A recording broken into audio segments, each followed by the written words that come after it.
Deputies, can you please take your seats, and well done for getting inside the building. Thank you. I will get to my seat. Good morning, everybody. It's been a walk of...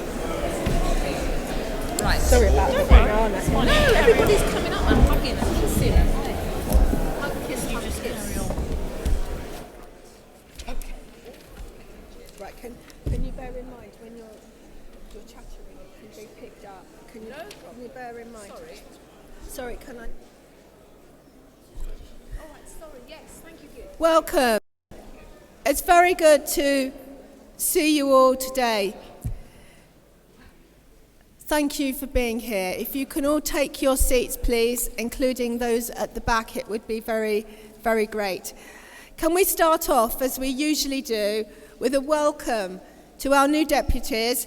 And when your names are called, could you stand up so we can all give you a clap and see who you are? So we have Martin Goldstein, Southampton Hebrew Congregation. Lee Scott, who you will all know, for Chigwell and Hainault Synagogue. Leon Smith, who we will all know, from Bristol Hebrew Congregation. And Rai Haberberg, who's an under 35 deputy for Ealing Liberal. Thank you. And we also have a new staff member I'd like to introduce you to, our new International Relations Officer, Talia Ingleby, who's right at the back. She's there to answer any questions later. So, some housekeeping. Can I please remind you that deputies may speak for a maximum of 1.5 minutes. When the traffic lights turn amber, you know you're near the end of the time allowed. And when the traffic lights turn red, just to confirm once again, the microphone will be cut off. I also want to remind you, all of you, that the meetings are live streamed, they're reported in the media and widely commented upon via social media, so you are all responsible for what you say, and please give careful consideration, as always, to your thoughts and how those thoughts are expressed. I want to say a big thank you also to Leo and Selwyn, Leo and Jess, all who rotate between them, live streaming the meeting, and they're very, very patient with us, so thank you very, very much indeed. Now, we know at the moment that we have a by-election for the Community Education and Interfaith Division. You all should have your ballot paper. If you haven't, you can go and get this. There are 10 candidates, that's wonderful, standing for 4 places. So I'm going to read out your names, and if you could please stand, so again we can see who you are. And thank you all of you for taking part in the election. Anthony Adler, Brian Bloom, Richard Byrne, Annabel Daish, Ruth Hart, Rosalind Lewis, Maurice Minsky, Rabbi David Nyfield, Sally Patterson, and Marilyn Travato.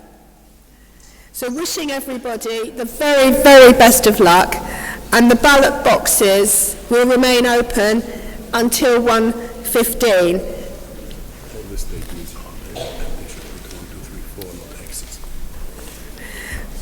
The results are going to be announced later in the afternoon, and just to...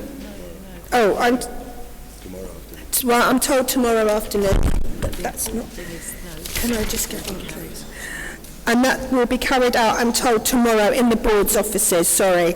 And we have a form here just to remind you to put 1, 2, 3 and 4 and not X's just in case.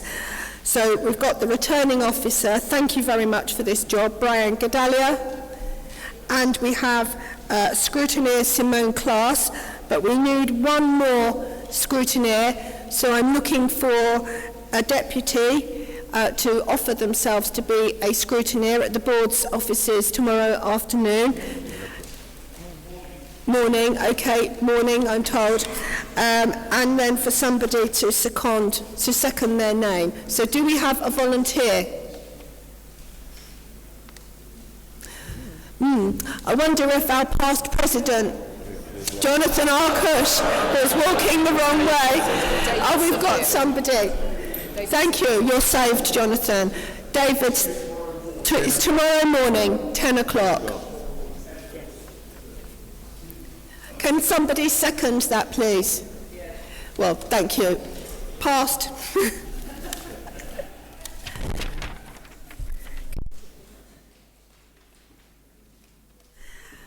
So can we move on, please? I'm delighted to welcome here today a number of Holocaust survivors who've also had to get their way through the demonstration outside, so I'm sorry about that, but thank you for doing that.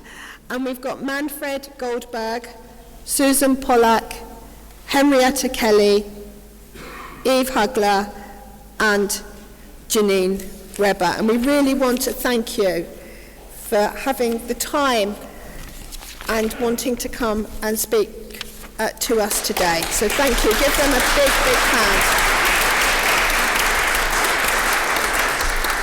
I just want to mention a couple of events. On the 9th of February at Hendon United Synagogue, there's going to be an event where Malvin Benjamin is going to be honoured for his 65 years dedicated service as a deputy.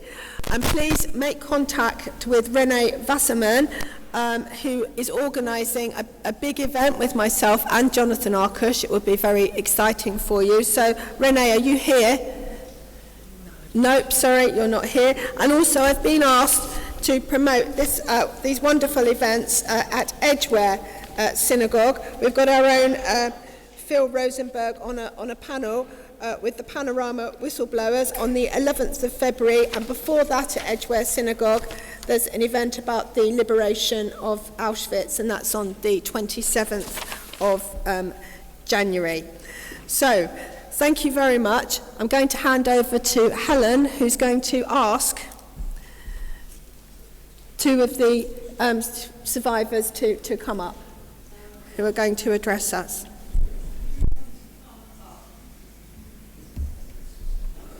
We've got two survivors who are going to speak, and then we're going to light a candle. And Manfred, would you like to come up first, please? And Janine to follow. Thank you.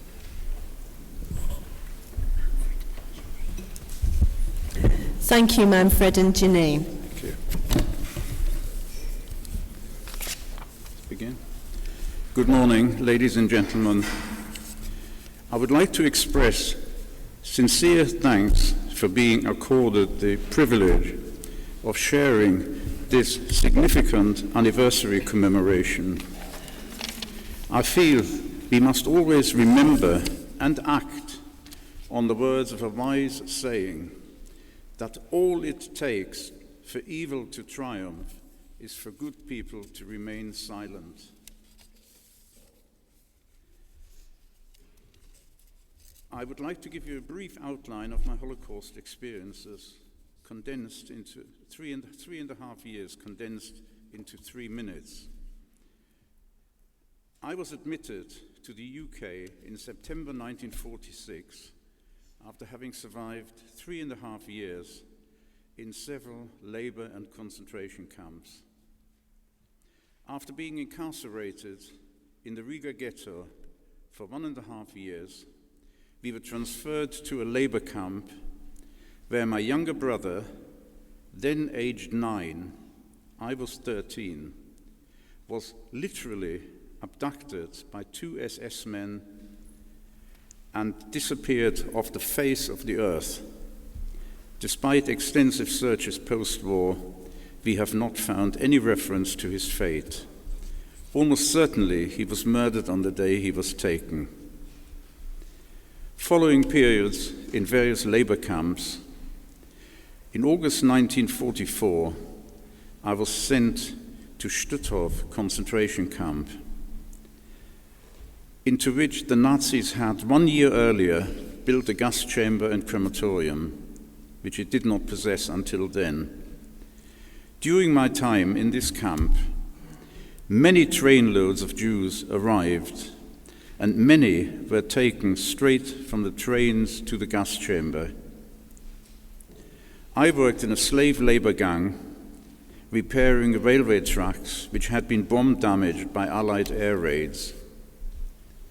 In late April 1945, some 5,000 of us were marched out of Stutthof, escorted by SS guards, who were anyone who could not keep pace with the tempo of the march and began trailing behind was mercilessly shot by the guards and their bodies just left by the wayside.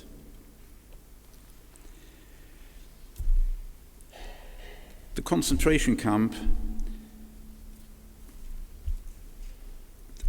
many of the people in the camp died of malnutrition and illness. Nightly, people died in their bunks, which had to be shared between 2 or 3 of us. There was such overcrowding in the camp. We were on this death march for 7 days.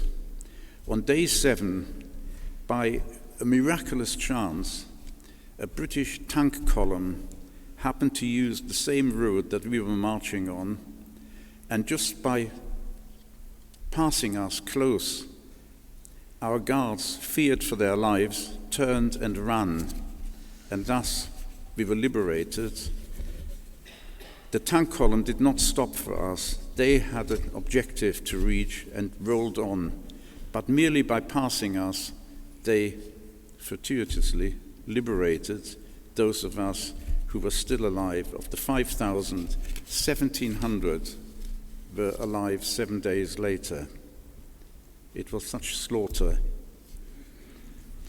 After the liberation, following a lengthy spell in a German hospital, I received permission to live in the UK, an act for which I have been grateful ever since, because my life really began only when I came here aged 16.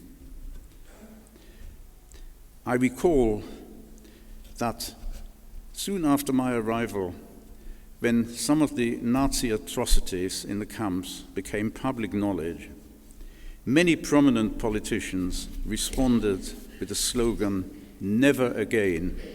One could hear it more or less daily. I did not dream then that I would ever again experience such a virulent resurgence of anti-Semitism, an unbelievable Holocaust denial during our lifetime. Over the last few decades, this country appears to have shed its moral compass. Until, I believe, effective controls are imposed on the social websites, which have become a major tool in generating Jew hatred, I believe that inevitably we are fighting a losing battle. We need to continually and continuously exert efforts to attempt to get some effective controls imposed on this medium to eliminate or at least minimize their deadly output of poisonous invective. Thank you, ladies and gentlemen.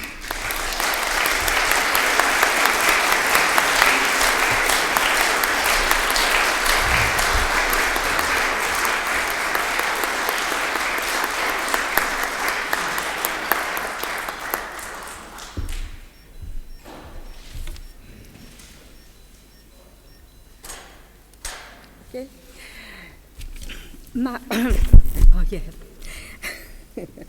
My name is Janine Weber, and I would like to thank the Board of Deputies for inviting me and other people here today to open this plenary meeting. I am here with Manfred, whom you have just heard speaking, Eve and Susan. We represent the survivor community and Jewish Care's Holocaust Survivors Center. We are part of a team of Holocaust educators who travel extensively, sharing our lived experiences at schools, civic groups, and Jewish and non-Jewish religious institutions. Several reasons propelled me to share my history. I was born in Poland and was a young girl when the war started. I survived, first in the ghetto, then in hiding in a hole, then false papers, except for one aunt who saved my life. I lost most of my family. I speak to ensure the Holocaust, what happened to me, my family, and the community is never forgotten. I speak because, following what happened to me, I want to empower people to stand up to anti-Semitism, to racism, hatred, and prejudice in all its forms. Elie Wiesel said, "Never a perpetrator, never a victim, and never a bystander." With this quote in mind, I hope you take the following away from our being with you and incorporate it into the message you share with your synagogue, organizations, and also family, friends, colleagues, and neighbors. Nobody is immune to and from prejudice. We are all equal and should not remain silent against any injustice that we witness. Free speech is not the same as hate speech. Social, replete with ugly lies about Jewish history and how the Jews live, work, and pray today. We must all work tirelessly to create safe social media platforms. Each one of us can be a bridge to build a more tolerant society. As we approach the 75th anniversary of the end of the Second World War, let us pledge to work hard to create tolerance within our circles, and equally important, the wider British community. If we make the effort to follow these principles, the survivor community will feel the lessons of our lives have been heard. Thank you for your time. We will now light a candle in memory of the 6 million Jewish people who were murdered and all other victims. Thank you.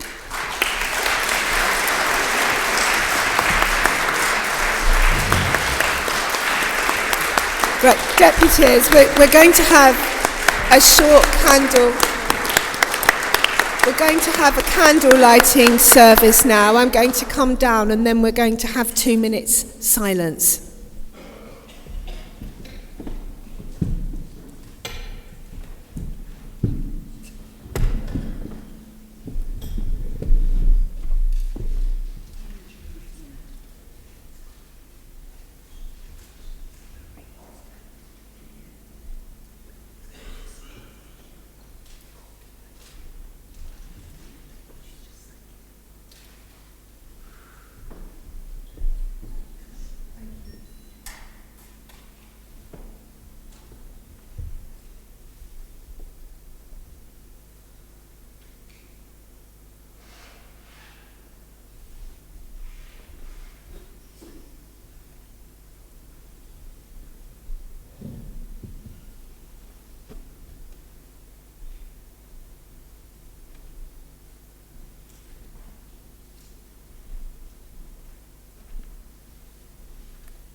for sharing your experiences with us today, and for Eva and Susan for coming, and for Helen bringing them.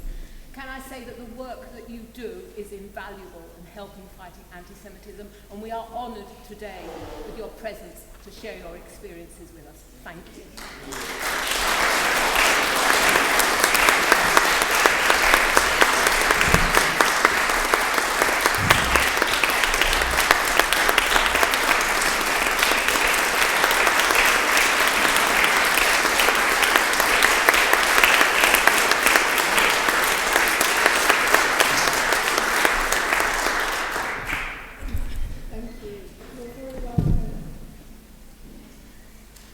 Thank you. You're very welcome to stay for the rest of the meeting. And if you leave, I hope you get through the demonstration outside. But I'm sure you will do. So thank you. Can I also mention, on the 27th of January, I know Laura's here at the back, the Holocaust Memorial Day Trust event, which is going to be televised by the BBC, and I hope that you will also give all of your support to that. So thank you. Can I just turn to finish our housekeeping? The minutes of the last meeting of the 24th of November. Has anybody got any amendments? None were received. Otherwise, I will take these as approved. Thank you.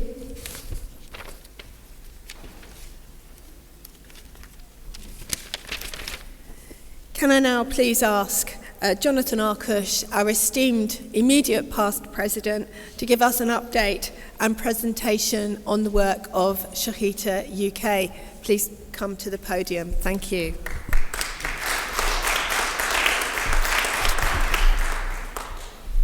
Ladies and gentlemen, it's nice to be back. I have remained together with Professor David Katz as a board representative on Shechita UK, which you will know is the communal body that protects and defends Shechita. And thank you for inviting me in that capacity to say a few words regarding the current state of play, in particular, of course, in the light of the general election and the new government. It is important to emphasise at the outset that the Jewish method of religious slaughter is based and incorporates the highest standards of animal welfare. It is upheld by statutory regulation, and rightly so. As part of its work, Shechita UK monitors all activity in Parliament and elsewhere regarding Shechita and the slaughter industry. All politicians who mention religious slaughter are engaged with, and the responses are mapped so that we can keep an up-to-date picture of the political landscape. When there are questions in Parliament or statements in Parliament, Shechita UK will engage with those concerned, and for those who are unsympathetic, we seek to persuade them by giving them the full facts, and we have changed many minds, and inevitably some minds remain opposed. In advance of the general election, the main political parties issued their manifestos setting out their views and policies and the actions that they would take if they were elected to office. Shechita UK continued its long-standing conversations with all the political parties about their manifestos long before the election, long before the manifestos were published, and continuing to this day and into the future. The Liberal Democrats have given repeated assurances that they would protect Shechita. The Labour Party's manifesto reiterated its commitments to animal welfare, and after having some suggestions about labelling of Shechita, Labour did not bring it into the campaign. The Conservative Party has been forthright about Shechita, and more on that in just a moment. Subsequent to the election, Zac Goldsmith, now Lord Goldsmith, remains the minister responsible for animal welfare. The Right Hon. Theresa Villiers remains the Secretary of State for Environment, Food and Rural Affairs, DEFRA. Both Lord Goldsmith and Theresa Villiers have firmly expressed views in support of Shechita. The Minister of State at the department remains George Eustace, MP. He is known to be unsympathetic to Shechita, but his ministerial responsibilities do not include this area. Last week, the government published its agriculture bill, described as landmark legislation to unleash the potential of the farming sector for decades to come in the government press release. It is indeed a major piece of legislation to adjust to the United Kingdom leaving the European Union and therefore the European regulation of farming. The bill introduces measures to enhance the traceability of food from farm to fork. The bullet point in the government's press release on this reads as follows: "We have put powers into place that allow a service provider to improve the collection and management of information relating to the identification, movement and health of animals." This is not about labelling food with information about the method of slaughter. On that issue, government policy, after consultation, was not to initiate moves for labelling. Shechita UK agrees. The government views labelling as a matter for the industry, and the industry does not support it. Briefly, let me say labelling to include a statement such as "animal killed by non-stun slaughter" would not make Shechita unlawful, but it might make kosher food very expensive if it resulted in kosher meat being effectively shunned by the industry by being discriminated against by one particular form of labelling which isn't comprehensive. Finally, European regulation, the detail about regulations for the welfare of animals at the time of killing, will be folded into the EU withdrawal bill that will soon come before the Parliament. With this government's large majority, this is expected to pass into law, although we can certainly expect comment to be made on welfare of animal at time of killing regulations, just as we can on so many other issues. I'll be happy to answer any questions that people have.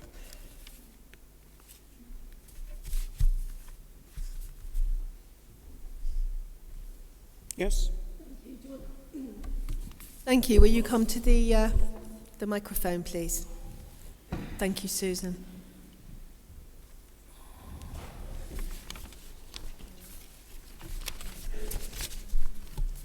Susan Pascoe, Nairstrad Community, thank you very much. Thank you for your continued involvement. You refer to the highest standards of animal welfare, but there seems to be not enough education amongst the community in order to be able to defend Shechita.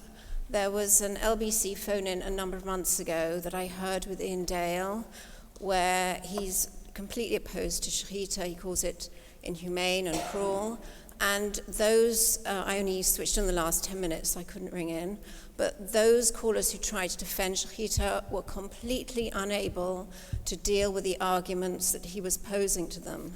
So I would ask for much better information for the community to be able to defend Shechita. Thank you.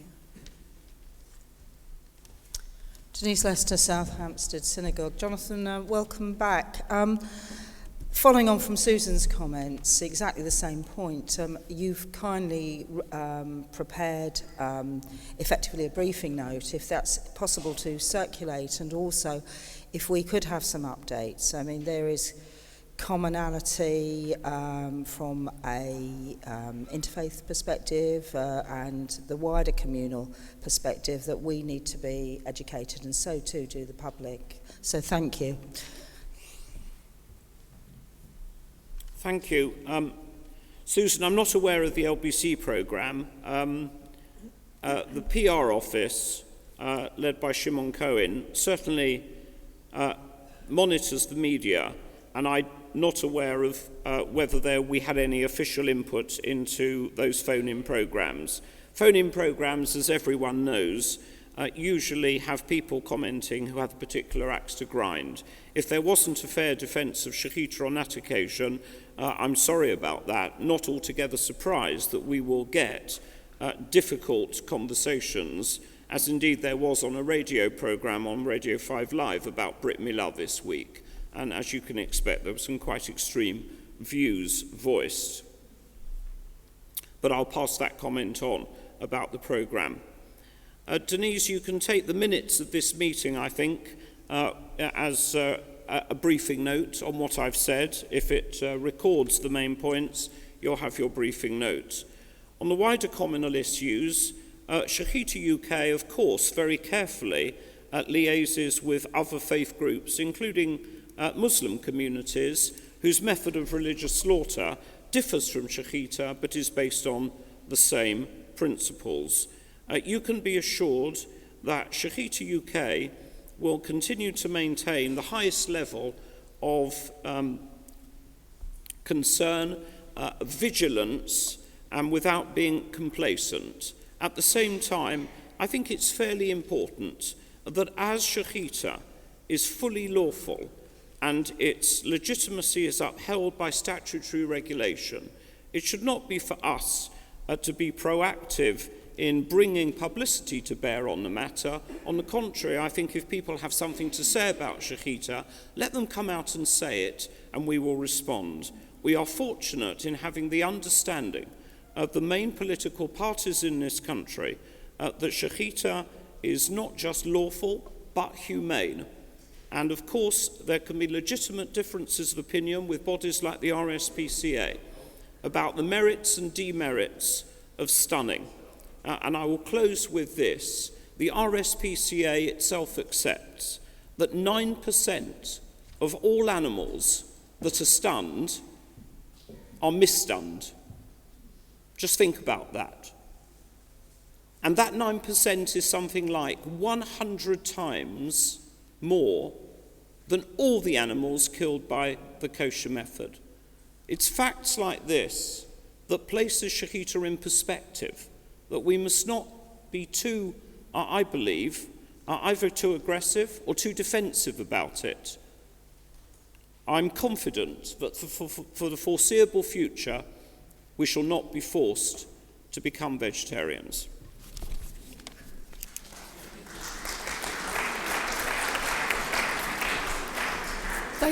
Thank you very much. It was certainly very good to hear from you again, and we are very pleased to have you here today. Thank you for all you're doing.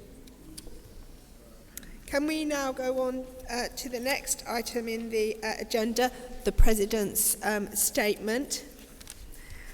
I've got some additional mazel tov to Rob Sassoon and Richard Sassoon, whose grandparents and parents-in-law, respectively, were both awarded the British Empire Medal in the New Year's Honours List. So that's a wonderful achievement. So thank you. Let's have a nice clap to everyone who's been in the Honours List. So going through the President's statement, I want to just add a few words. The Jewish community has suffered for 4 years as Labour's leadership has willfully failed to address the growing anti-Semitism crisis in the party. A vast majority of Jews have clearly lost confidence in the Labour Party, and the new leader has a huge job to do in restoring that faith that Jews traditionally had in the party.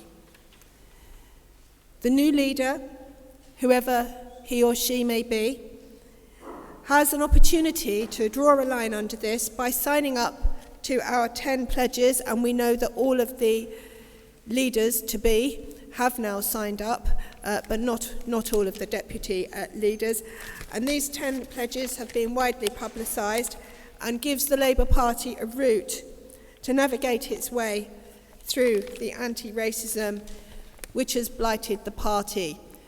Although the prospective leaders have signed, I've noticed in the media there's quite a bit of abuse to myself, and also some of the hard left in the party now seem to be making various allegations against some of the leaders and the candidates that have actually signed up to our pledge, which is most unfortunate.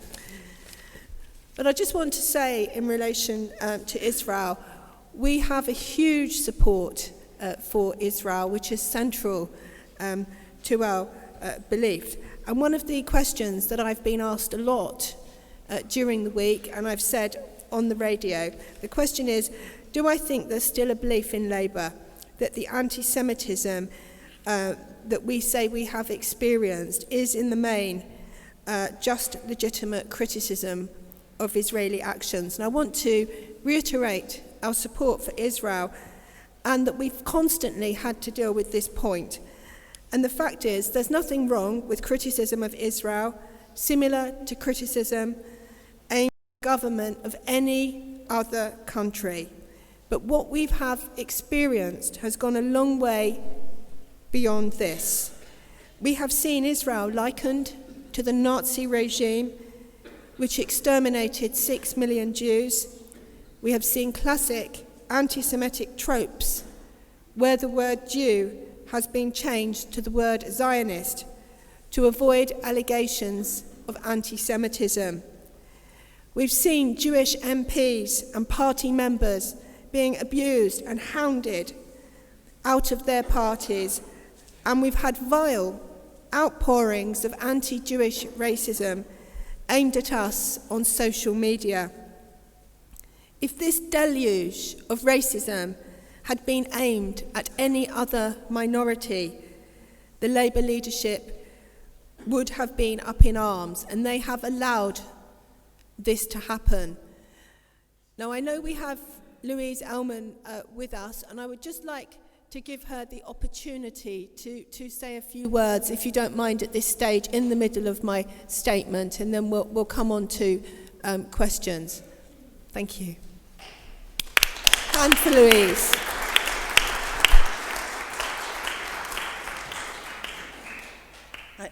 Thank you, Marie. Louise Ellman, Jewish Labour Movement. I think it must now be absolutely obvious to everybody that Labour's racism against Jewish people, anti-Semitism, was a key reason for Labour to become so toxic at the last general election. I find this situation extremely traumatic, but that is the truth, and the truth has to be faced. I'd like to congratulate the board for taking the initiative in publishing its 10 pledges to Labour candidates and to the Labour Party generally. It is absolutely vital that as leaders of the Jewish community, we do not let this go. This is an issue not just for the Jewish community, it's an issue for the whole of our society. And as we've seen the deluge of vitriol against the Board of Deputies for those pledges, alleging all kinds of collusion with other political parties and other anti-Semitic statements, it just reinforces the nature of the problem. But I just like to say that this is just the beginning. It is not the end. I note that most of the Labour leadership candidates, indeed I think all of those, and most of the deputy candidates have actually pledged that they will support these requirements. But that is only the beginning. Anti-Semitism is not just in the leadership of the party because of the leadership's failure to deal with it, and indeed, in my view, to propagate anti-Semitism during the time Jeremy Corbyn has been leader of the Labour Party. Anti-Semitism is not just within the leadership itself. It infects much of the party, and certainly most of the National Executive Committee is composed of Corbyn supporters, and we must not forget the trade union movement, and specifically the statements of Len McCluskey, the General Secretary of Unite, who claimed that anti-Semitism, allegations of anti-Semitism in the Labour Party was simply a smear against the leadership, and I think he called it mood music. And I have never seen that refuted. I have not heard him issue one statement of retraction or regret. So we're not just talking about the leadership, we're talking about the whole of the party and significant parts of the movement. And I just like to say again, thank you for doing this, it's the right thing to do, but what other plans do we have, and how is it going to be organised in future that the board can work with other institutions across the community, as we did on that vital demonstration, Enough is Enough, which I think was another key point, to really show that the community has not just finished its business, indeed we're starting again.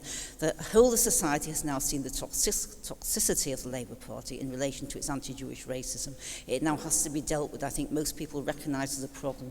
How are we going to proceed with this? It is a vital issue for the Jewish community, yes, but for the whole of our society. Racism against anybody must be unacceptable in British society.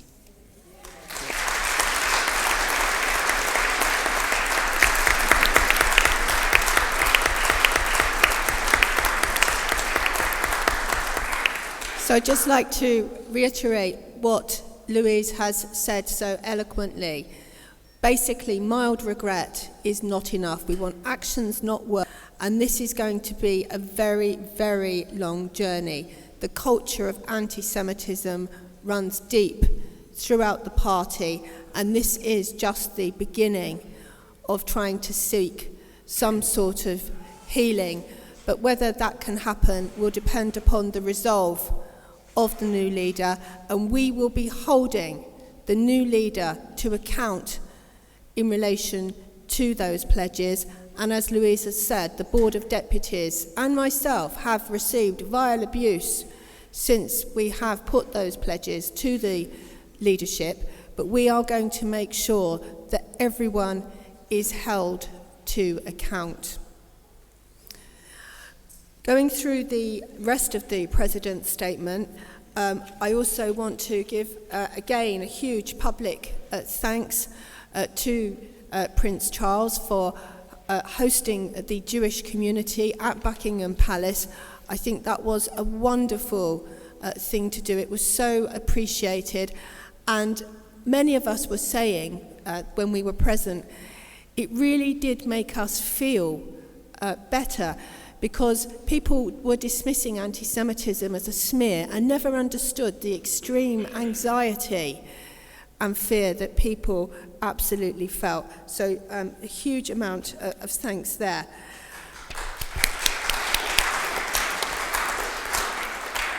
And in advance, Prince Charles, of course, is going to be present at the World Jewish Holocaust Forum in Jerusalem next week, and I will also be there, so lots of further thanks due.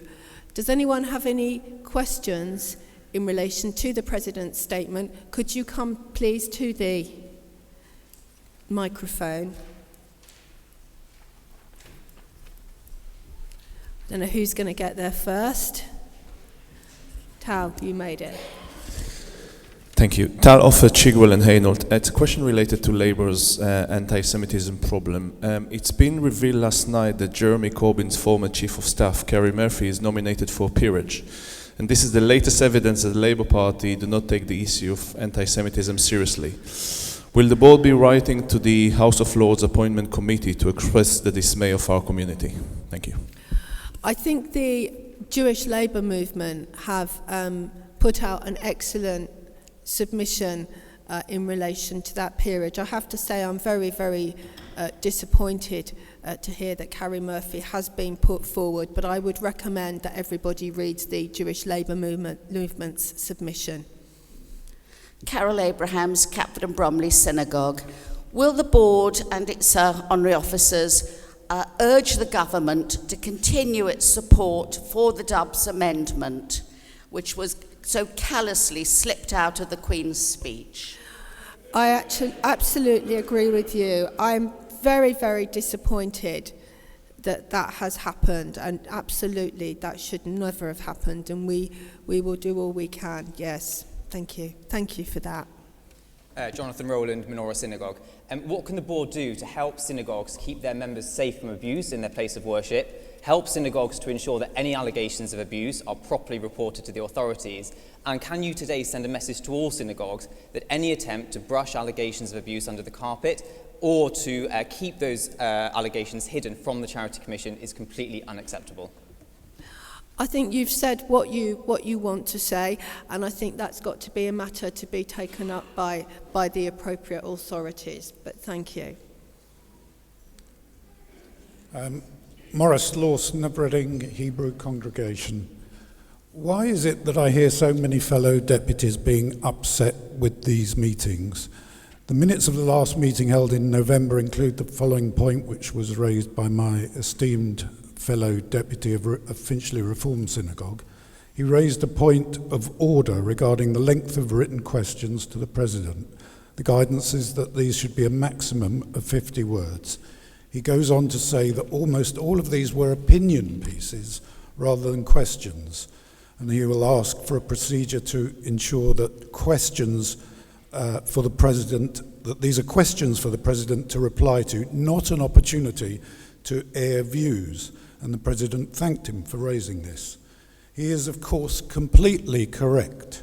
Deputies are not really expected to give views or opinions. We are only expected to ask questions in as few words as possible. Deputies regularly have the microphone cut off in mid-sentence, admonished for not having asked a question during their allotted minute and a half. This may happen to me in a moment. And there are vanishingly few occasions where deputies are asked to make a meaningful voting decision on something other than an election. These meetings have become occasions to hear already printed reports from the HOs, interesting presentations by various outside personalities, and photo opportunities. Are you cutting me off?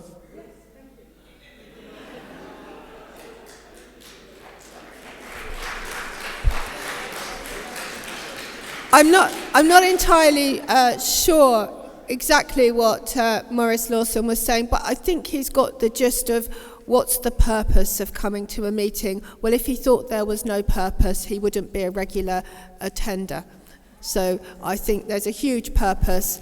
And as you've heard today from Louise Ellman, we have done a huge amount of good work, and we do need to get together. I think it's very important as a community that we do sit and we do air views. And I think we have to get through an awful lot of things, and there has to be structure to a meeting. This is a very large meeting, so there is no alternative. Thank you. John Lawrence from West London Synagogue. I'll convert my airing of views into a question simply by asking the board, would you agree with me that an implication of Louise Ellman's excellent opening in the midst of this presentation has the implication that we can take a more balanced view on anti-Semitism. Everything that Louise says, of course, we know is true, but insofar as the Labour Party was defeated almost to its collapse due to one of the key issues, which I agree with her about, being the Labour Party's position on anti-Semitism, or its hopeless position on it, you can see there's a huge core of support in this country for us, and for there to be no repeat, at least not in any kind of wide scale. A lot of the British people, and we are British Jews, are absolutely on our side. And it's really worth taking some comfort from that and having a balanced view. I'm not sure that was entirely a question, but I will say that Jews cannot defeat anti-Semitism alone, and we do have to stand with and support other minorities. And of course, what starts with the Jews does not end with the Jews, and we must call out all anti-Semitism. There's no question of it going unchallenged. Marilyn Trovato, Sinai, Leeds. Would you agree that David Irving is one of the most dangerous Actually, I am going to just say this before there's a point of order, and I think this is appropriate. You are a candidate, so I'm going to ask you to step back because I don't think you should be given a platform. Uh-huh. So apologies to you. You can ask the question next meeting. That's okay. Many apologies. I hope you understand. No problem. Thank you. And no other candidates, please come forward. Thank you. Brian Humphreys, Finchley Reformed Synagogue, and with apologies for repeating something that has been on, but I did submit a question to the President which didn't get included, and I would like it to be included in the minutes. There are currently about 4,000 unaccompanied child refugees in Greece and more than 300 in northern France. Under the proposed Brexit legislation, entry for unaccompanied minors would potentially be restricted to those who had direct parental connection, rather than more extended family connections as currently applies, which would drastically reduce the numbers eligible for entry. Will the President write to the Prime Minister to ask that the government honour the memory of the kinder transport by A, allowing those with familial and not just parental connections to be allowed entry into the UK, and B, that the government consider setting up a follow-on to the DUB scheme to allow further unaccompanied minors entry into the UK to save them from becoming victims of people traffickers or worse.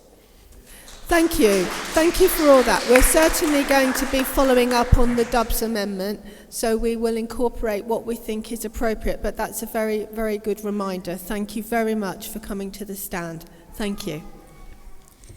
Ben Lewis, Reformed Judaism. I just quickly want to thank the board team led by Marie and organised by Lauren for their full participation in Limid Festival in December.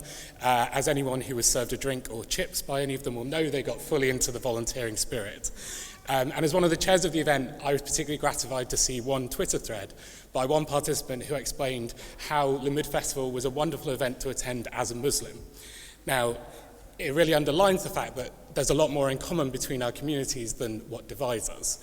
In the recent general election, the fears of many in our community didn't come true, and a lot of people breathed a sigh of relief. But the fears of many other communities is very much still alive. And it seems like now is time to redouble our efforts to work alongside other communities and to create a broader coalition to oppose racism against any group in our society. So I know the board does valuable work with other communities, but how can we work better together with these other communities to provide a stronger voice? And in short, we ask others to stand with us. Now when others need support, will we stand with them? And how will we create stronger links so that no matter what happens in future, we can all stand alongside each other as minority voices within British society? That's a very noble aspiration, and I really feel that unity is something we really need to strive for, and a big part of that unity is learning to talk to each other and have dialogue with tolerance and respect. So if we can begin talking, I hope that that noble aim can be achieved, and we've got to keep working at it. That's what's the important thing, and all the work we do up and down the country, all of the work you do is something that goes towards strengthening that, and we have to keep up with all our efforts. So thank you for that. Thank you. Yes, Anthony Feather, West London Synagogue.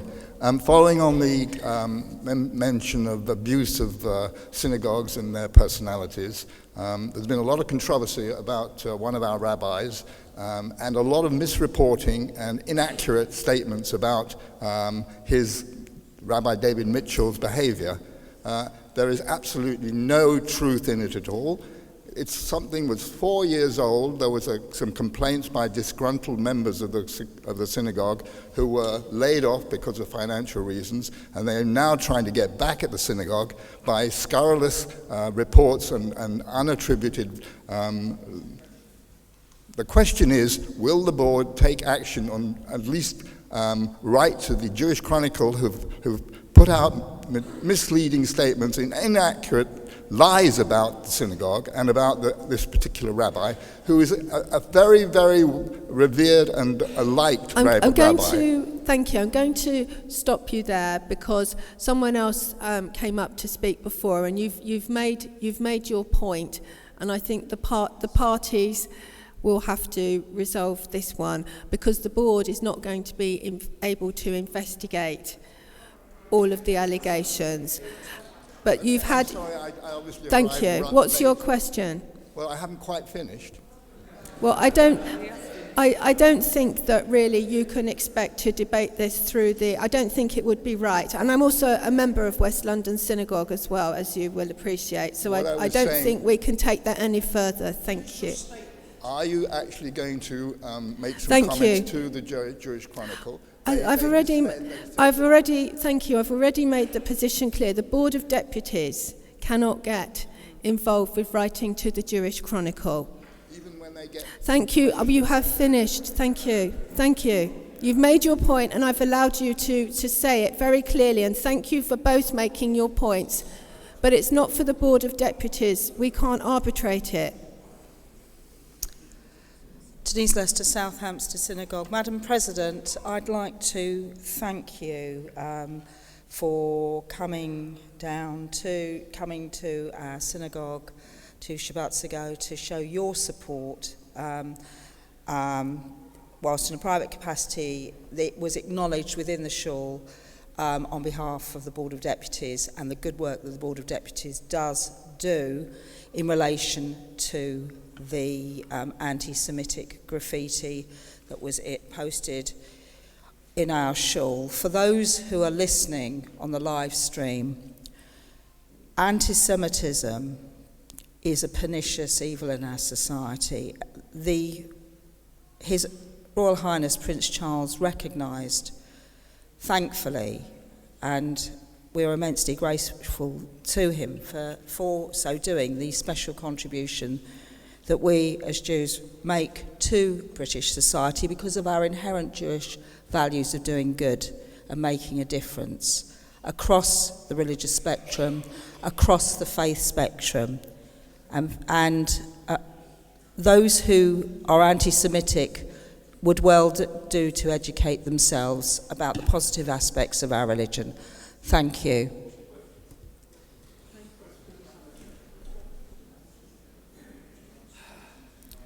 Jerry Lewis, Hampstead Synagogue. May I first request the President desists from drawing attention to the nonsense going on outside this building. We should ignore it. You shouldn't be saying anything about it. Second of all, I am not going to ask a question.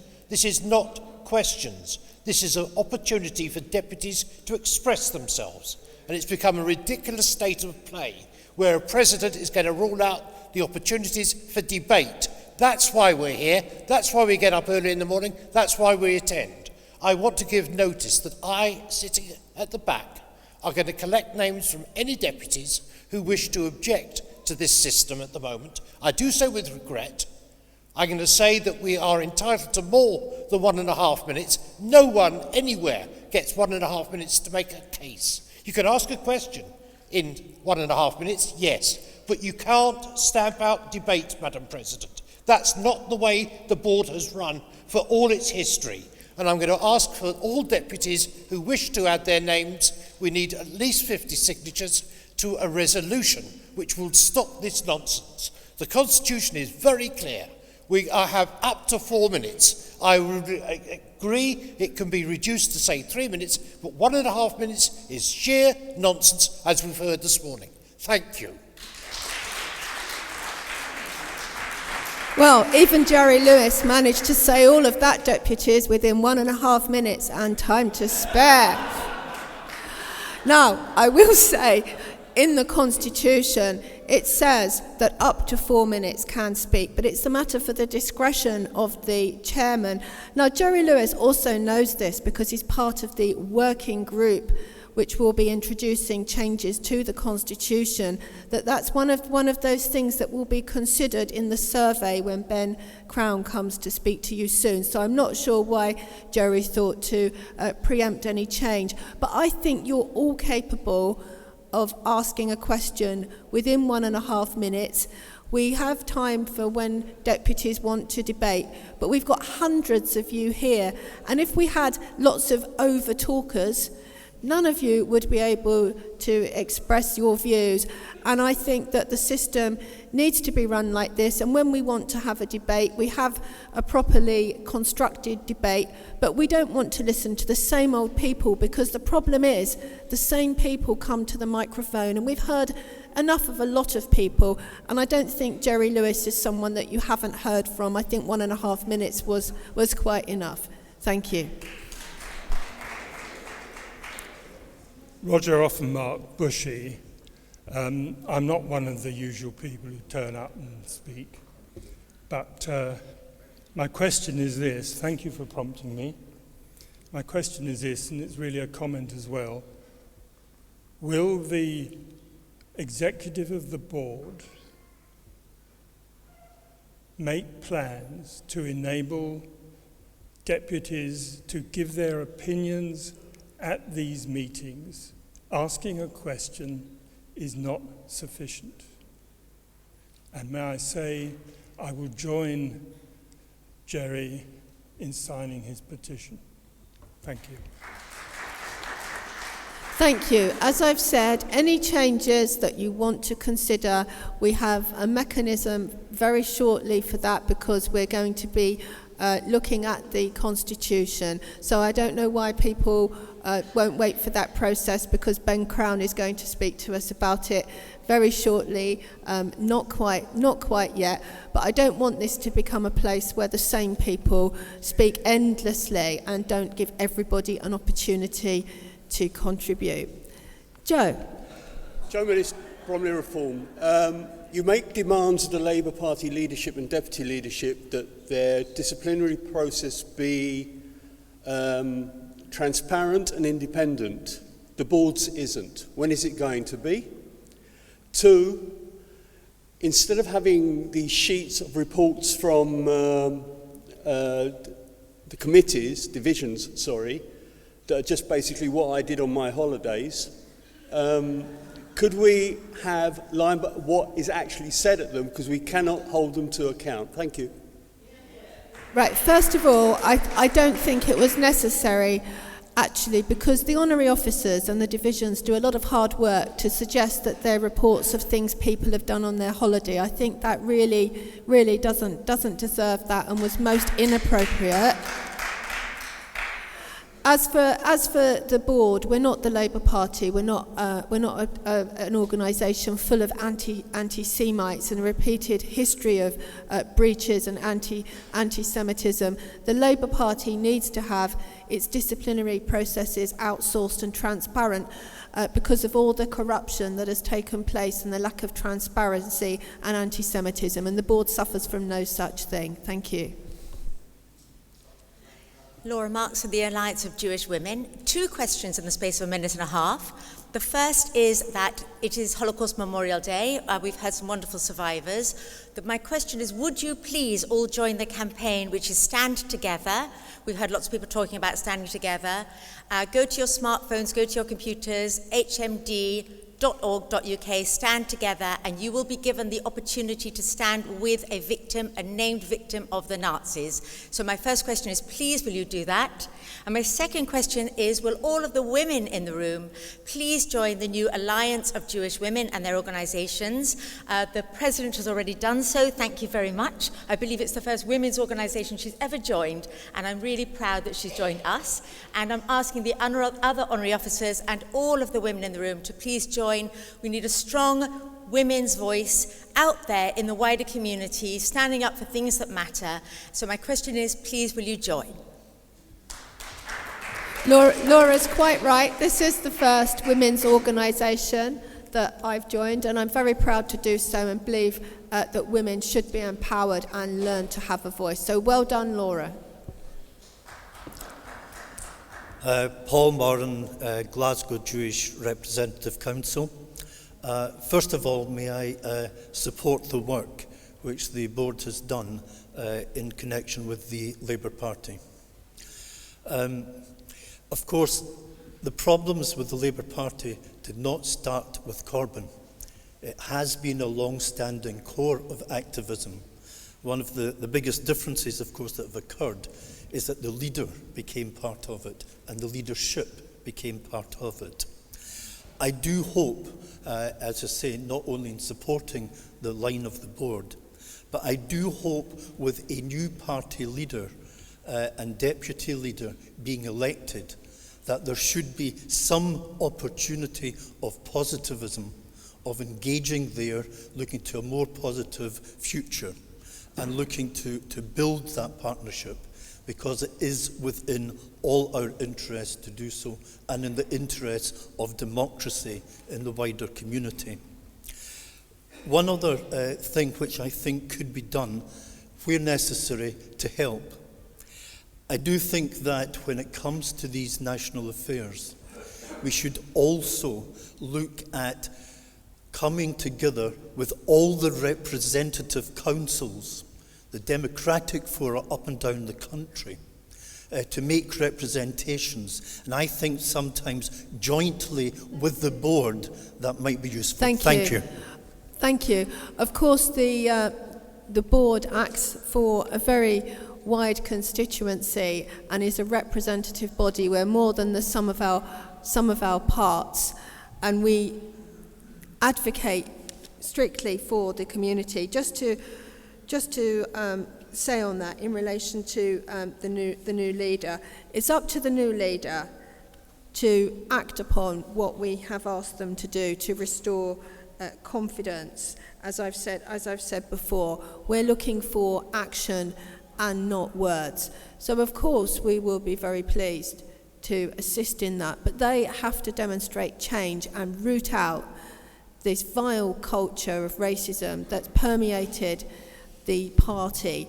And that's something, I agree with Paul, the culture of that runs very, very deep.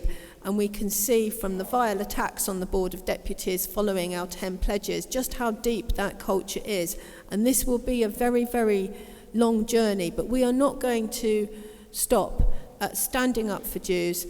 And of course we work with the other communal organisations, and we should congratulate ourselves as a community that throughout this crisis we have been able to do so, and we have stood up and made a huge difference by challenging this anti-Semitism. But at the end of the day, they have to walk the talk.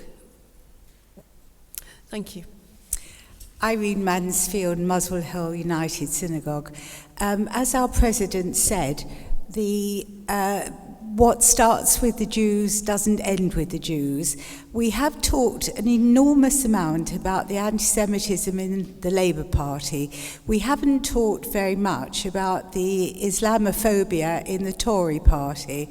And there is similar to our declaration that we've asked Labour Labour leadership and deputy leadership candidates to follow. There is a Muslim one that I don't know whether we've cooperated with them on putting this out, but there is a Muslim one which is asking similarly people to sign up to against Islamophobia. I notice with joy and delight that the board has organised a meeting in the House of Commons, chaired by our own Gillian Meron, I believe, about the situation of the Uyghurs, and I think this is something that we really must pursue. We must not be seen to be pursuing our own anti-Semitism problems without joining up against Islamophobia or prejudice against any other group. Thank you. Can I just say that racism in all parties, and also whether we've got left-wing racism, right-wing racism, or extreme Islamism, all hatred and prejudice has to be tackled absolutely against Islamophobia and any prejudice against any minority. The issue with the definition of Islamophobia, I think there's about 3 different definitions that have been proposed at the present time. So I don't think we're actually in a position to have a determinate decision on which definition the Muslim community are going to go with. But we will challenge all hate. And you can absolutely be certain of that, and we will be commenting upon all parties, not just the Labour Party, but every single party. And I think you'll see from our recent statements that we've been doing just that, because as you said, what starts with the Jews doesn't end with the Jews, and we have a duty to take a stand against all racism, prejudice, and hatred. Thank you. Thank you. I think this really relates to the question of the definition of Islamophobia. I think we have... Oh, so I'm terribly sorry. Mary Ray-Neely, Western Marble Arch Synagogue. I've remembered. Islamophobia hasn't actually been defined, and I think that what we used to call it anti-Islam prejudice, and that's what we should be calling it, because until we know what it means, we don't know what we can say about Islam. We don't know whether we're committing being guilty of Islamophobia or not. If I criticize the Islamic calendar, am I Islamophobic or am I not? The answer is that it should be defined as we've defined anti-Semitism. It is very clear what anti-Semitism is, and I think we should use, for Islamophobia, which is not the same as anti-Semitism, we should use the word anti-Islamic, anti-Muslim behavior. And we should not use Islamophobia until it has been fully defined as has anti-Semitism. Then we can be quite sure that we're not offending people who should not be offended, and that we will protect those who are being punished for being what they are. I think it was Martin Luther King who said we should be judged not by the colour of our skin, but what we are inside it. And I think that applies to everybody. And I wholly commend us supporting everyone. Thank you. Time. Can I say some years ago there was reference to anti-Muslim hatred, and some people have wanted to draw a distinction between that and Islamophobia. But in recent times, let's not split hairs. The chief rabbi has referred to Islamophobia, and if it's good enough for the chief rabbi, I think it's good of us for the Board of Deputies, because we know what we mean. We don't want there to be any hatred against Muslims, and we all know that we are waiting to see what happens with the definition, which is not a matter for our community, and several different definitions have been proposed. Thank you. Richard Sassoon, S&P Sephardi. I just want to perhaps comment and ask whether you'd agree with me on the following matter. When it comes to the definition of anti-Semitism, some people complain that it's anti-Semitism as opposed to a single word, anti-Semitism, and the basis then that people can be Semitic. And of course there are other Semitic peoples, so anti-Semitism can be directed against people who are Semitic, who are not necessarily Jewish, and maybe not all Jews are Semitic, so therefore anti-Semitism may not apply to some Jews. In a similar way, I think Islamophobia is misnamed, and just like anti-Semitism is potentially misnamed, and that name was created by people who dislike Jews, I think Islamophobia is perhaps misnamed and needs to be called something else, like for really what it is, which is anti-Muslim prejudice. And I think that there's a hang-up over the definitions. And just as we don't like people criticising the definition or the term anti-Semitism and trying to jiggle it around to actually exclude proper anti-Semitism, we ourselves must be careful that we don't misuse the term Islamophobia and talk about fear of Muslims as opposed to hatred of Muslims, because really what it's about is Thank you. It's similar for both. Thank you. Your points are noted, but the point is that there shouldn't be hatred against Muslims because they are Muslims. I think we're all clear on what we are trying to say, but thank you for your points. Can this be the last question on the President's statement, if we can, so we can get through the rest of the meeting? Adrian Cohn, Highgate United. Does the President agree that, with regard to what Richard just said, just at the risk of being an anti-Semitic, that the word anti-Semitism is understood to be hatred of Jews? It's not coined as being anti to Semitic people. There isn't actually such a thing as Semitic people. Semitic is used in the context of languages, but it's anti-Semites, i.e. Jew hatreds, who then use that as a basis for developing a race theory, which actually is a bogus one. As for my own personal use, I tend to avoid the hyphen because of that very reason, that it is just one word meaning Jew hatred. Thank you. That's quite right, and that's our style, so thank you. Thank you for that.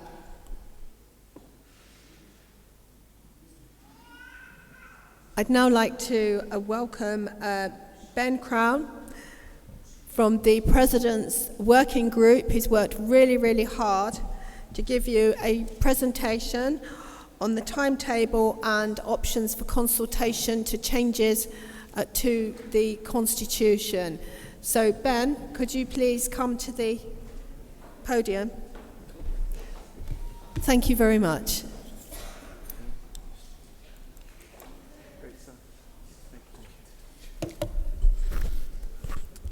Good afternoon, everyone. I'm Ben Crown. I'm the Deputy for Limud.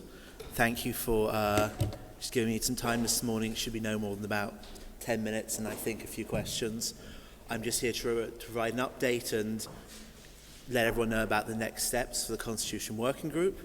I want to start just by sort of running through what it is and what we've done to date. The Constitution Working Group in this incarnation was set up by Marie in January last year. It was one of her sort of campaign pledges to continue and to complete the process of constitutional reform, which sort of deputies will be aware has been running on for quite a long time at this point, for several triennia. We've now completed the first sort of large phase of our work, which is looking at the board's legal and governance structures and the membership criteria. We've created a document which will be sent out to deputies sort of in the next week as for a consultation process with various options on how deputies can review these proposals and feedback, and also take the opportunity to flag up other issues and make other comments they have on sort of the board structures and how things are governed. I should say this is very much phase one. Our phase two work is continuing on a number of other issues which I'll outline briefly. But in the big picture process, the aim is to complete the phase one work and to draft and have ready a new set of governing documents for the board, and to hang off, to have a slimmed down document and to hang off it a series of rules and standing orders, some of which will temporarily be the current components of the current constitution, but all of which will in the course of our work be looked at. We're trying to proceed phase by phase in order to make sure we actually get things done rather than trying to bring everything to you in one go together. So our remit was to identify the key issues requiring reform and revision in the board's documents and present some consensus-based proposals for change. That there are about 15 people on the Constitution Working Group. It's great to see a lot of them here today. Many, deputies from a wide range of bodies within the board, deputies who have lots of experience of previous rounds of this, some deputies who are new to the process, with legal expertise, with charities government expertise, and so forth, and people who've been involved not just in our process, but in other processes of sort of constitutional change and drafting governing documents previously. And we've tried to proceed on a consensus-based process that we've run through together and listed out, and you'll see in the document when it comes around next week, a whole list of all the issues and all the concerns we have with the board's current structure and the different and some very small loopholes, some quite large, somewhat larger things, ways in which the board is not necessarily acting, is not necessarily structured in line with, say, how the Charity Governance Code would recommend an organisation of this size is structured. And whenever there's been consensus, we have brought forward a series of proposals and recommendations to change. Some of the areas where there's not been consensus, you will see on the consultation, there are specific questions, there are specific points which we would like to bring out, and we'd like to get the views from deputies more broadly. And of course, as I said, this is just the consensus of sort of a wide-ranging but reasonably small group of deputies. And of course, we're very keen to hear what other deputies have to say on these topics as well as others. And the proposal has been presented to the HOs back in December. The proposal has been presented to the exec in January, who have sort of agreed in principle that these look like sensible things, and they've agreed to let me present today and then for the consultation to go out to you all. I just want to very quickly run through that. I don't really want to take questions today on the key proposals, because that's what the consultation process is for over the next couple of months. But just to summarise, full redraft of the current governing documents. That's, at the moment, we have a constitution, we have articles of association for a charity, we have articles of association for a limited company. The idea is to take everything holistically and do a full redraft. At the moment, one of the issues is that deputies don't actually have legal status within any of the board's corporate entities, within the charity, within the limited company. So one of our key proposals is to make deputies members, effectively legally shareholders in the board of deputies limited company. That gives you rights. That gives that clarifies the legal relationship in certain ways. We'll also look to give clarity on the balance between the board's charitable and non-charitable work, which is sort of an ongoing issue that has sort of come up many times over the years, and to consolidate the board's the various things the board do, some of which sit with limited companies, some of which are just sort of amorphously floating around, and clarify that everything sits within sort of clearly defined legal entities with corporate shield, with limited liability, with a board of trustees and so forth. An option, and you'll see our thought process, the paperwork on this. At the end of the last triennium, there was a proposal to expand the trust board from 5 to 9. We've been mindful of that. We're aware that was a majority opinion of deputies at the time. What we're suggesting is that, in line with sort of the concerns, in particular the Charity Governance Code, that trustees need to have a sort of range of experiences, sort of range of skills, need to adequately represent their organisation. We've had an option for more trustees to be added to the trust board based on sort of a collaborative process between the plenary, and the HOs, in order to make sure that the board, the governance board, the trustees of the organisation adequately represent and are able to run the organisation in a responsible way.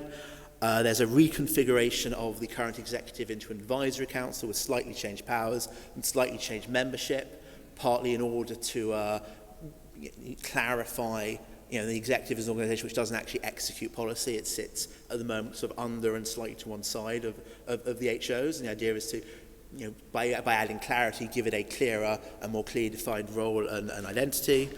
There are a range of criteria for updating the membership of the board, in particular around how the board handles application for membership from organisations that aren't synagogues, where at the moment the default understanding is, anyone who wants to join the board is a membership subscription organisation. Organisations should show they have 500 subscribers or whatever, which is not a way in which a lot of organisations in the community are currently composed. I think everyone will be glad to hear that we're proposing a simplification and streamlining of the registration process for new deputies, which hopefully will make that a smoother and a swifter process going forwards. And in terms of divisions, again, this is something which always comes up in conversation when talking about the board structure. Our proposal at the moment, and we're interested to hear other views, is to retain the current divisional structure in its current setup with the 4 divisions, to keep divisional size at its current level of 16, but to add, first of all, a co-opted element, and instead of electing everyone right at the beginning of the triennium, to elect 12 people and then require 4 people to be co-opted on for specific experiences, for deputies that who join or leave during a triennium, for perhaps organisations where deputies rotate more than once every 3 years, to have a standing place, that sort of thing. And also on the elected side, to have a cap on number of times deputies can put themselves forward for a division, just encourage a little bit of movement there. Though, of course, if deputies are essential to the work of a division, they could be co-opted on. And like I said, ongoing work on, in particular, these 5 areas: the elections, code of conduct and disciplinary process, the conduct of plenaries, and the regional council. Though, of course, the consultations, I said, will have an option for anyone to raise any other issues or concerns they have, and we will flow them back through throughout the process. In terms of what the constitutional consultation will actually look like, as I said, an email is going to go out this week. It will have the final proposals, and it will have a link to an online survey, which we would encourage as many deputies as possible to complete. We'll bang the drum on this again the next plenary and the one after that. There will also be options for people to provide longer written responses, to participate in focus groups. We'll do one after the next plenary in February, one after the regional weekend plenary in March. Depending on demand, there'll be a couple of focus groups in London in February, though people have to say, well, I'm interested on these dates.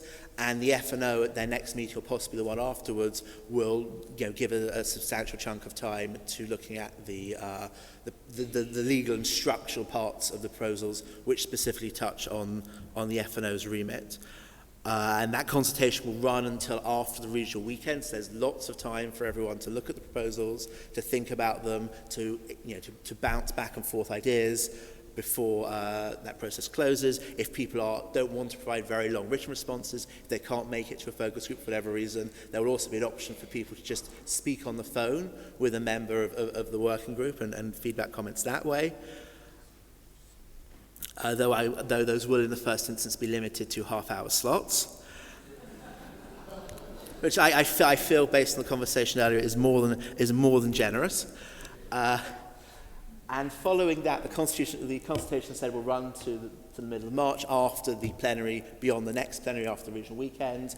That will then give the Constitution Work Group 6 weeks to look at everything to come back, to revise the proposals as necessary, and to come back to you all in the plenary at the beginning of May with a series of proposals, taking on board everything that's said, for some debate on contentious issues, if there are any, for some indicative votes on specific areas of disagreement, if there are any, and then to ask him for a vote in approval in principle, so we can go away and get the document drafted and bring it back to you in the June plenary for formal acceptance. So the timeline from here on is a couple of months for the consultation, a couple of months to then turn that into a working document that the board can adopt going forwards, a couple of votes, and then by the midpoint of the year, we should be done with phase 1.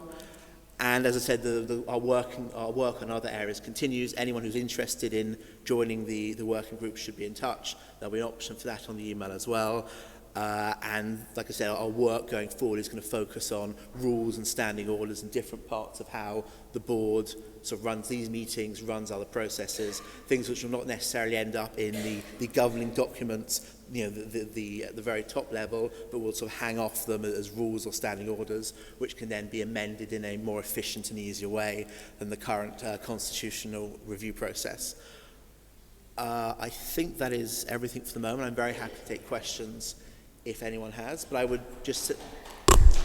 Can we give a big hand? Because I think taking on this job has been amazing, and this just shows you the work of the deputies, and I want to thank everybody in the Constitution Working Group, because to get to this stage, it's been a really, really huge job, and I want to thank you for everything you've done, and I'm sure you've got a couple of people with some questions. Questions? Anthony, do you have a question? No, fantastic. Well, in that case, as I said, an email will go out this week. We look very much forward to hearing back from deputies. As Marie said, I'm very grateful to everyone who's worked on the working group with me, many of them in the audience, and you can speak to them as well to take this forward. Thanks very much. Thank you. So we're going to try to deliver what the deputies want. So I felt it was right that Ben had the opportunity before Jerry to talk about the changes that we're doing, and you can feed all of those through, and the documents will be coming to you during the week. If anybody wants some help, if they don't understand anything or wants some additional time, please let us know. But thank you once again. Well done. Thank you. And this will be the biggest overhaul in the Board of Deputies for many, many years. So let's say thank you again. Can we now just take it as read? You've had the Executive Committee report, and I think that we've covered everything. I'm now looking at the timetable because I want to get through the divisional reports. So Stuart, could you please present your report?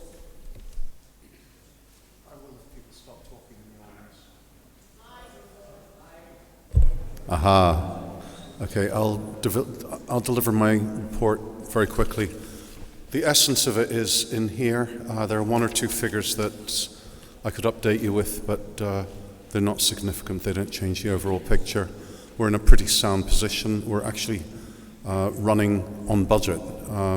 It's taken years to get to this point, but we cannot be complacent. Those of you who've been making efforts to get their synagogues or their particular organizations to contribute more to the community contribution or to pay their rep fees are to be congratulated. There are still some of you, I will use this term again, who are really not playing the game. And the time is coming soon where we will name and not shame, because I don't know how much shame there is. We will actually name you. We will circulate that information because there's a small minority of organizations who are just not playing ball. It's not good enough. But most of you, fantastic. And only because someone suggested that life on the divisions is a holiday earlier, I'm going to mention something. The HOs work their guts out.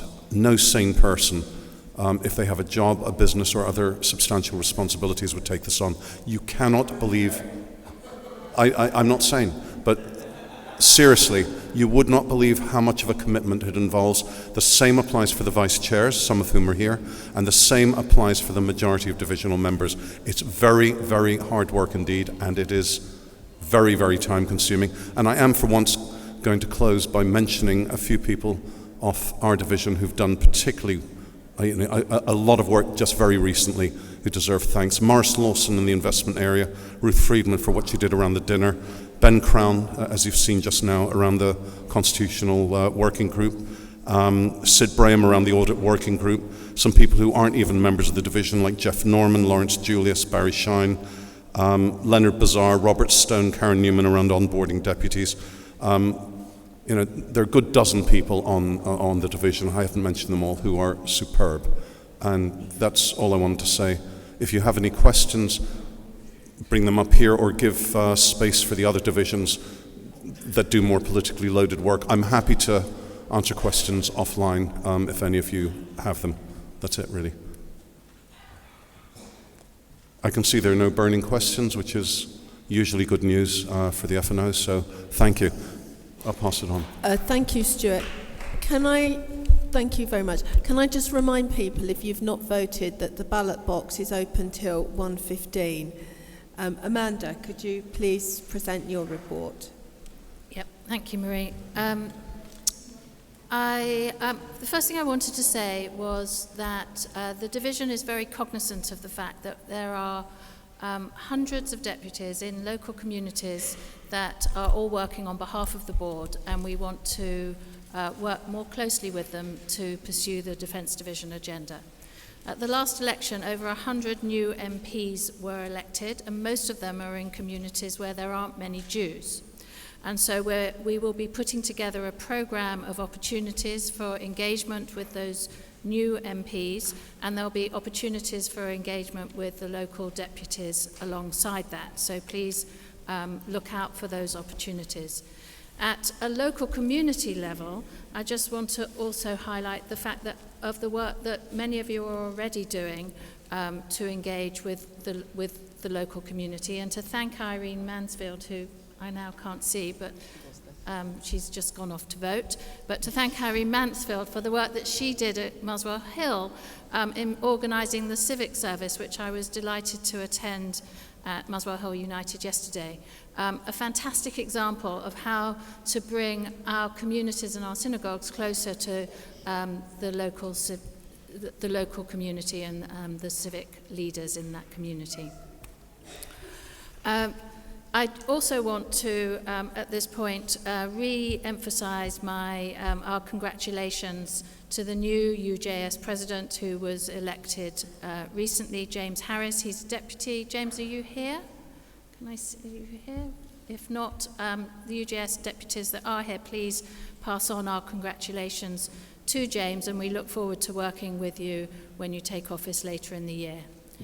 I want to let deputies know that we're following the situation at Warwick University very closely and want to thank Nathan Baroda, who's a Defence Division member, for bringing that situation to our attention. We know that the university is going to be meeting with Jewish students and UJS in the next week or so, and we'll wait for the outcome of that meeting and hope for a positive response to the students' concerns before we jump in and do any more. And separately, just to update you that since the last meeting, both UCL and Bristol have adopted the IRA definition of anti-Semitism, which we of course welcome. The IRA definition creates a framework and a useful support to the universities as they develop their processes to ensure that there are safe spaces for Jewish students, academics, and Jewish staff on campus. Thank you. And if anyone has any questions on the written report, I'm happy to take them.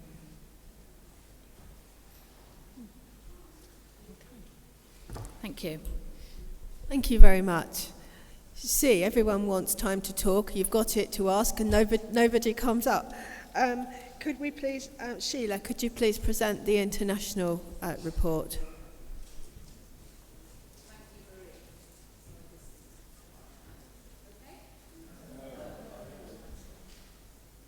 There, switched on.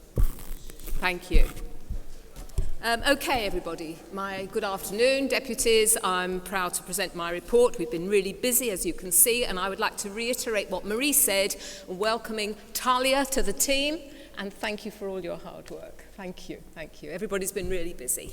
So before I take questions on the report, I would like to highlight the end of the first paragraph, where a very controversial subject has already been leaked from the division about a work in progress, that people have somehow managed to send questions on a work in progress on the board's, on the deputies' views on the board's position on Israel. This arose from a deputy's suggestion. I put it to the executive last July, and they said, yes, we would like to see the finished result before it progresses any further. But unfortunately, there was a leak from the division full of misconceptions and misunderstandings about who the survey was for, what the final content was going to be, and I'm really, really disappointed that something that came from well-meaning people to try and guide, inform, not even guide, the leadership as to the board's position on how we can represent the consensus in a democratically elected organisation. You know, it will be, if it goes ahead, and I hope that there have been suggestions that this should be stopped in its tracks. You know, I would like to see, if it was possible, some sort of discussion, you can call it a debate, with the whole body of the board, possibly at the next meeting, to see whether or not we should conduct this exercise, not on the content, but just how we can progress so as we fully represent all the deputies. I was plagiarised and pilloried, I probably should say, trying to remove me from my position because a statement went out criticising elements of the Israeli government. Marie herself has said in certain situations, she mentioned at the beginning of this meeting, certain times we do want to make a statement, and to be criticised by a small minority who now do not want us to possibly go ahead with approaching all the deputies. So I don't know how, we haven't had a full discussion on this, whether or not we could actually talk about this respectfully. to see whether or not we want to do this exercise. So I'm happy to take any questions, but please don't let's have an argument about whether we should do it or we shouldn't do it. Let's have a proper process. But I'm happy to take questions on that, on anything else on my report. Thank you.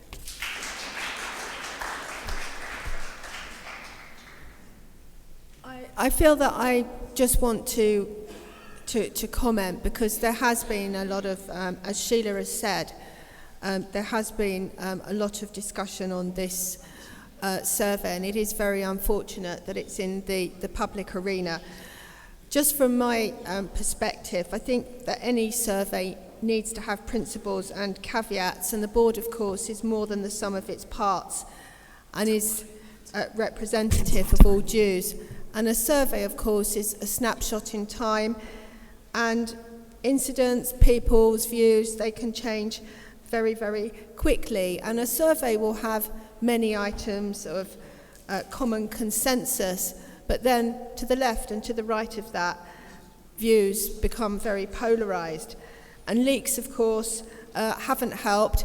And personally, I will reveal to you, I'm personally not in favour of a survey, but we are a democratic organisation, and I think there has to be a process of consultation beyond the international division where it is at the moment. And before we get to that stage, I think we need to have a paper on the purpose and scope of the survey, so that there's some planning about it, want to know what the content would be, how it would be used, and we need to have a risk assessment of having any sort of survey in the first place, and a strategy for how we would identify areas of risk.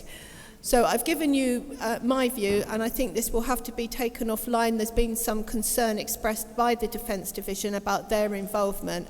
So I think it has to be myself, work in progress, but we are a democracy, and I think we need to have some sort of process. But I'm sure a few people have got a couple of comments to make about various things.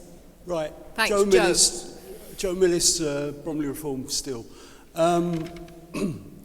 This is precisely proving the point I was trying to make, obviously unclearly, about what I did on my holidays.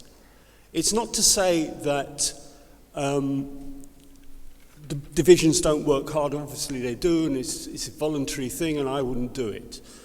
The point I'm trying to make is that if there is no transparency, if we do not get the minutes of what is said at divisional meetings, we don't know, and it always opens up the possibility that somebody will leak what's happened in a way that exposes an agenda. And that is the issue of transparency. It's much like if the select committees of Parliament didn't have what they said in Hansard. It's for probity, it's for accountability. And in order to have accountability, you must have transparency. That is the point I was trying to make. I'm sorry it was misunderstood and misrepresented, but that is it. And can I just clarify before Rick comes on, the reason that in my mind I'm not in favour of the survey is because we know views are polarised and it's divisive, and we've got so many issues with the Labour Party at the moment. My concerns were purely that, not because of the rights or wrongs of it, but we are a democracy, and this is the board at its best, because this is a very serious issue. Richard Cooper, Portsmouth and Southsea Hebrew Congregation. May I have the assurances of the President and the Vice President of the International Division, and indeed all the honorary officers, that they will use their best endeavours to make sure that all the questions in this survey are as neutrally worded as possible, are not under any circumstances could be construed as leading questions. We don't want things like, when I see the report of a settlement, am I filled with despair? No, thank you. Richard, thank you. Yes, you have my assurance. Can I say that these questions were, first of all, it's a work in progress. Nothing has been decided. It may end up with 10 questions, you know.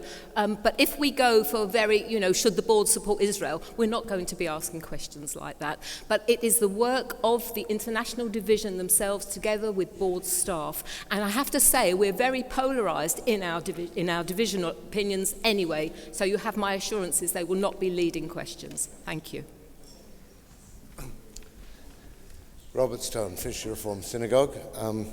I would like first to express my astonishment that I agreed with everything Jerry Lewis said about deputies expressing their opinions.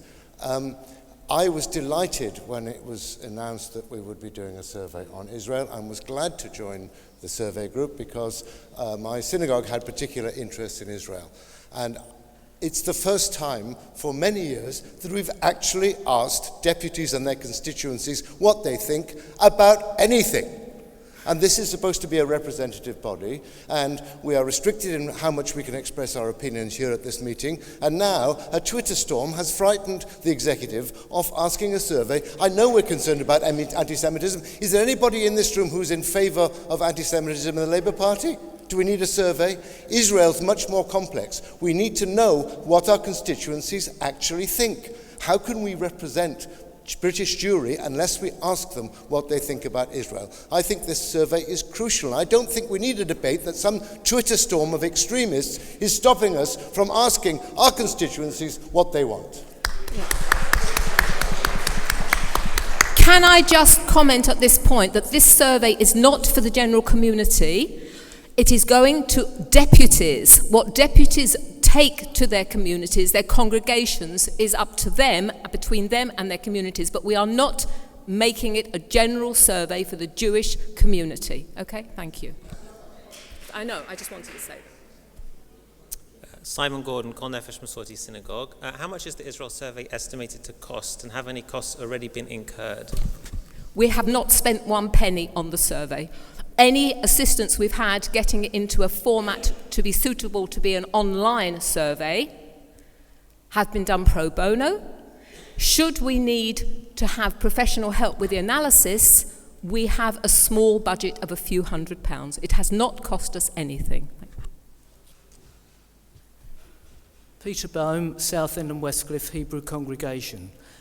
We used to have a banner behind the executive saying, expressing our bond with Israel.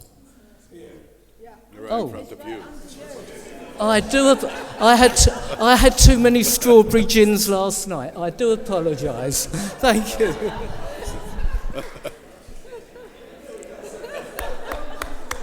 Okay.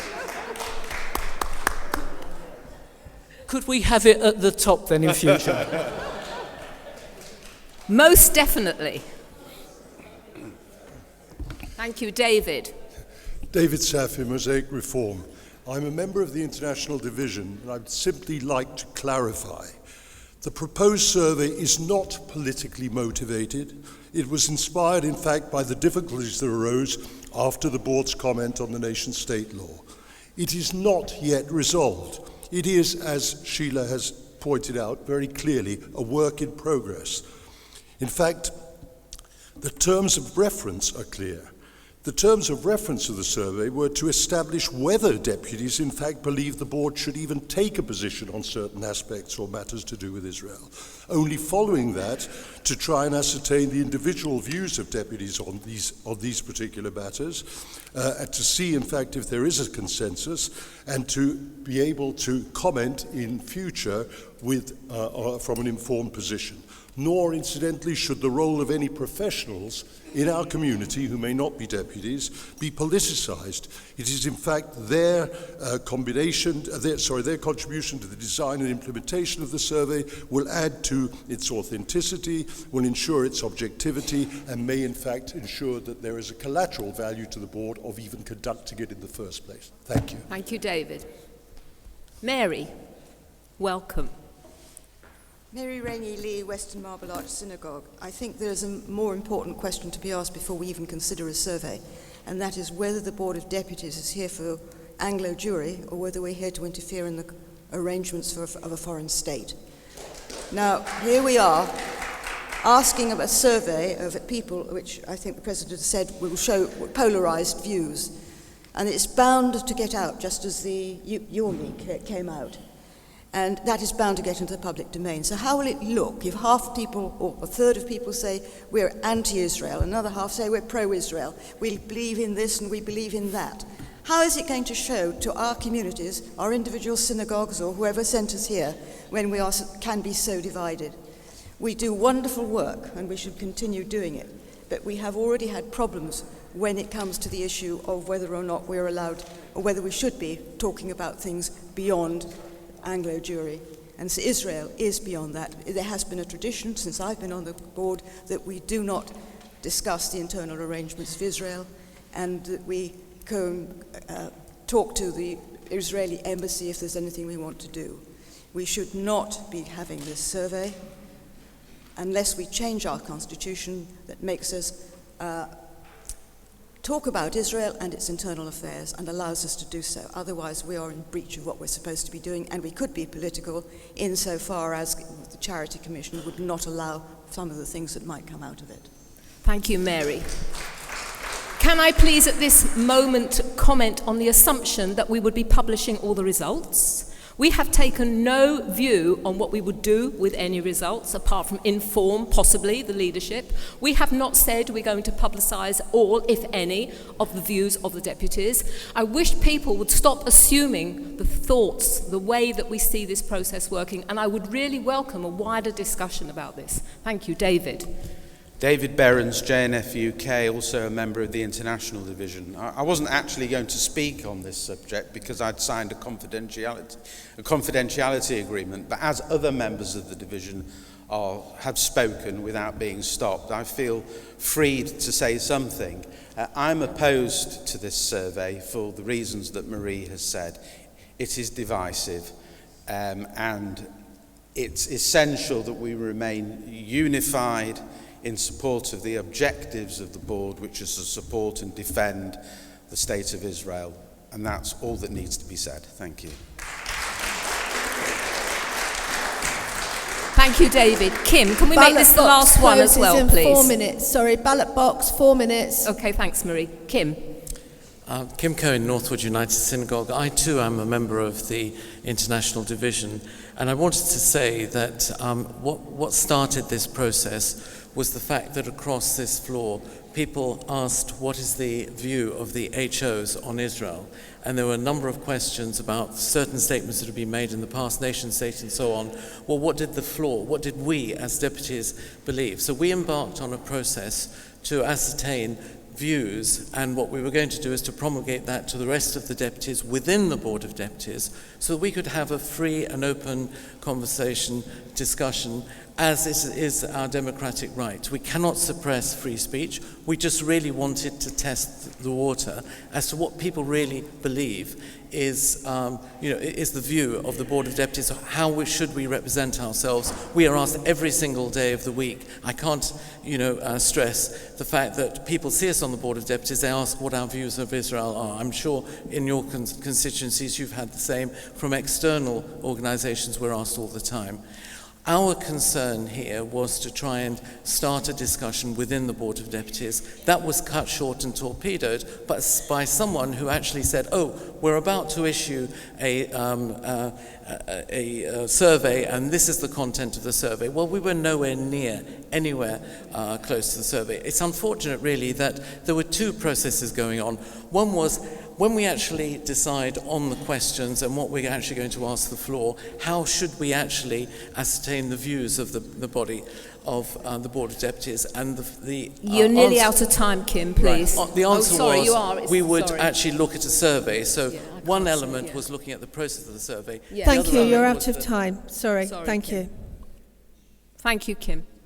Shelley, can we make this the last one, please? Thank you. Shelley Salter from the LGS. I'm also a member of the International Division, and I just want to confirm what Kim's just said, that we as deputies want the floor's opinion on Israel, not the honorary officers, and this is a process that we are trying to get together on how we can spread the opinion to the floor rather than just the honorary officers. And we do appreciate that surveys are controversial, and and this is a controversial subject, but we would like you to bear with us and help us with our process so that we get a professional opinion and not the shouters' opinion.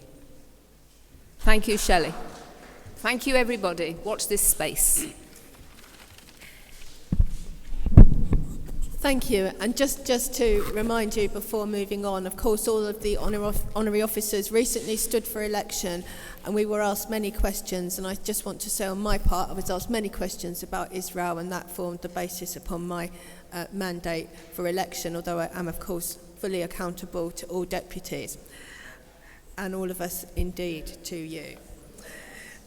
Could I please now ask Edwin to present his report, and just a reminder that we will be finishing at 1:30, so we've got 14 minutes. Thank you. Deputies, good afternoon. I'm delighted to present the report.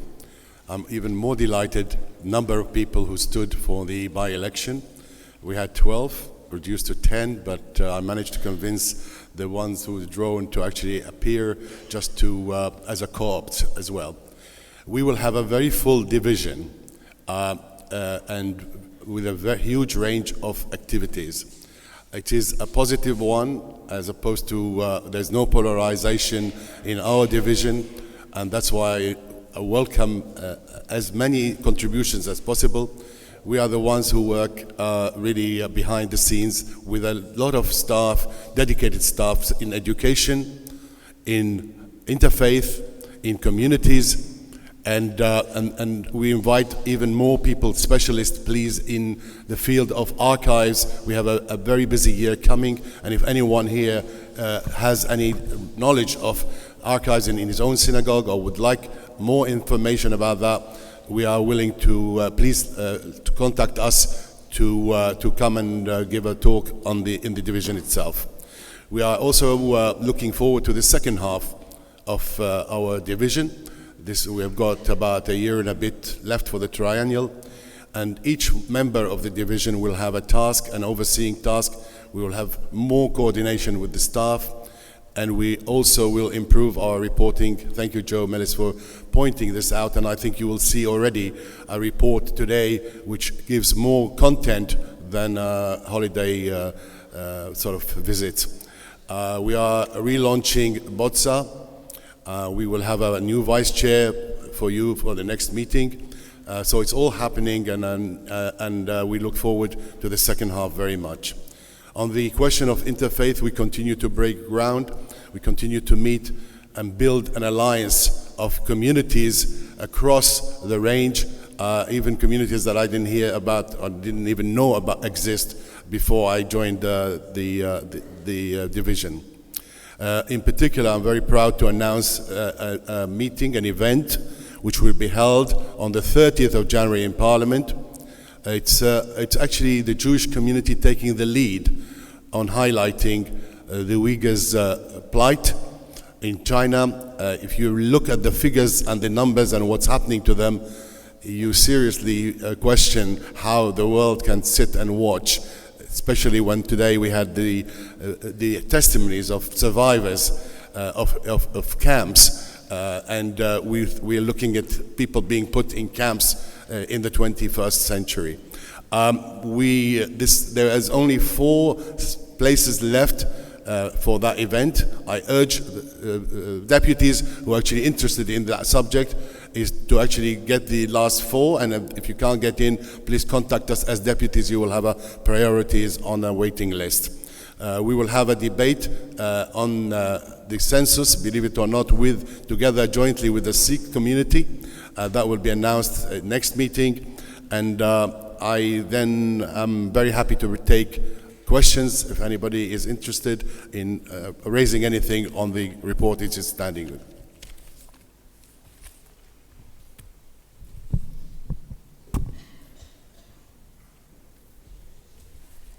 Irene Mansfield, Muswell Hill Synagogue.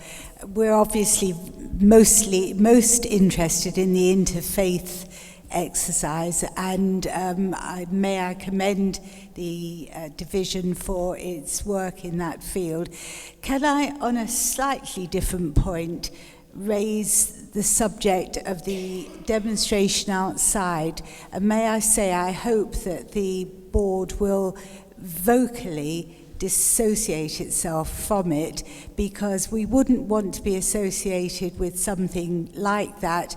And indeed, not only the content, but the danger of named individuals taking action. And it would be really disastrous were we to be associated with such a demonstration. Thank you. Thank you.